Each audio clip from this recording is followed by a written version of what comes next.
Camille Lelouch en pleurs, elle s'effondre en parlant de Nino Vella, brutalement mort à 31 ans. La voix de Camille Lelouch a été étranglée par un sanglot dans cet avou ce 13 décembre. La chanteuse évoquait la mort d'un ami. L'agenda de Camille Lelouch a été particulièrement chargé cette année. L'actrice et chanteuse a occupé le poste de coach dans The Voice, Comeback au mois de mai dernier. 4 mois plus tard, elle était à l'affiche de L'Heureuse élue, une comédie réalisée par Franck Belloc, Le Daron sur TF1, avec Michel Larocque. 2024 s'achève finalement en musique pour l'artiste aux multiples facettes. Son nouvel album, sobrement baptisé 2, est arrivé dans les bacs le 6 décembre dernier. Je n'aime pas les titres. J'aime qu'on ait un visuel et qu'on ne se prenne pas la tête.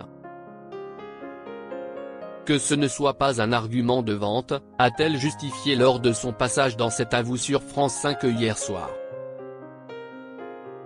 Camille Lelouch, débordée par les larmes dans cet avou. L'écriture de l'album n'a pas été une évidence.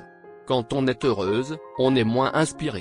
J'ai eu 1 an et demi du syndrome de la page blanche.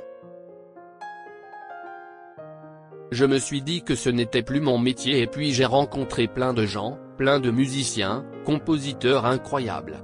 Ça m'a ravivé cette petite flamme, a raconté Camille Lelouch. La mère de la petite Alma a été aussi frappée récemment par un drame. Il y a eu un ami compositeur, Nino Vella, qui a écrit quelques-uns de mes morceaux, qui est décédé au mois de juillet. Et qui a apporté cette nouvelle flamme artistique, et c'était vraiment un coup de foudre amical. Il m'a laissé en gros, c'est un peu comme s'il m'avait abandonné, c'est un peu égoïste, dans un moment important, mais… Un sanglot a alors étranglé sa voix. Camille Lelouch, je suis très heureuse. Malgré les larmes, Camille Lelouch a souhaité rendre hommage à l'homme qui a accompagné l'écriture de l'album.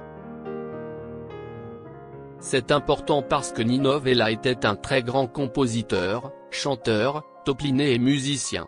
Il a accompagné énormément d'artistes et il était exceptionnel, a souligné l'ex-candidate de The Voice. Et de conclure, sa musique vit encore et je suis très heureuse. Je lui ai dédié une chanson qui s'appelle Nino d'ailleurs. Ce morceau lourd de sens est le 11e des 14 titres de son album qui succède à son précédent disque, sorti il y a 3 ans déjà. On ne sait encore si Camille Lelouch l'interprétera sur scène.